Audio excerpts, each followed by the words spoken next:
Praise the lord. ఈరోజు దేవుని వాక్యము యెషయా గ్రంథము 61వ అధ్యాయం 4వ వచనము. చాలా కాలము నుండి పాడుగానున్న స్థలములను వారు కట్టుదురు, పూర్వమున పాడైన స్థలములను కట్టుదురు, పాడైన పట్టణములను నూతనముగా స్థాపింతురు, తరతరముల నుండి శిథిలమై ఉన్న పురములను బాగు చేయుదురు. ఈ ఉదయకాల సమయాన దేవుడు మనందరితో మాట్లాడుతున్న మాట.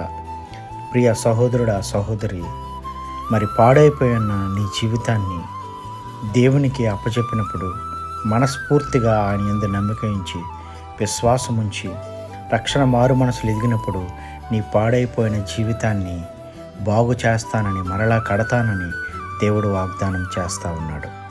ఈ వాగ్దానం మనందరి జీవితాలలో నెరవేరబడును గాక. ఆమేన్. God bless you.